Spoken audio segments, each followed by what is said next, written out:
Hubballi Chennamma ಸರ್ಕಲ್ನಲ್ಲಿ traffic police ಹಾಗೂ bike ಚಾಲಕನ ನಡುವೆ ವಾಗ್ವಾದ ವಿಡಿಯೋ ವೈರಲ್. ಹುಬ್ಬಳ್ಳಿ ದಂಡ ಹಾಕುವ ವಿಚಾರಕ್ಕೆ ಸಂಬಂಧಿಸಿದಂತೆ ಟ್ರಾಫಿಕ್ ಪೊಲೀಸ್ ಹಾಗೂ ಬೈಕ್ ಚಾಲಕನ ನಡುವಿನ ವಾಗ್ವಾದ ನಡೆದಿದ್ದು ಈಗ ಎಲ್ಲೆಡೆ ವಿಡಿಯೋ ವೈರಲ್ ಆಗಿದೆ.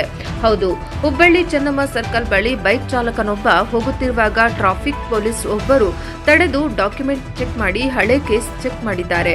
ಚಾಲಕನಿಗೆ 500 ರೂಪಾಯಿ ದಂಡ ಕೂಡ ಹಾಕಿದ್ದಾರೆ. ಅದನ್ನು ಅದೇ ಚೆನ್ನಮ್ಮ ಸರ್ಕಲ್ ಬಳಿ ಇರುವ ಬಟ್ಟೆ ಅಂಗಡಿಯಲ್ಲಿ ಸ್ಕ್ಯಾನ್ ಮಾಡಲು ಹೇಳಿದ್ದಾರೆ.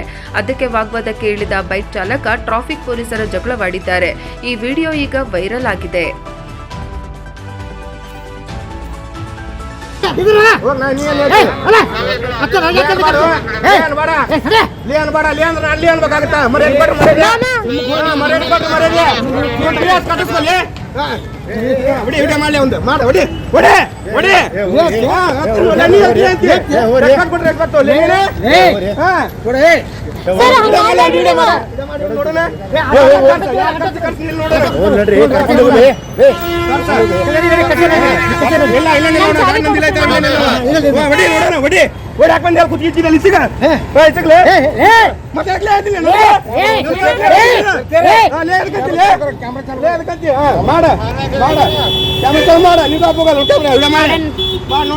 ಮಾಡ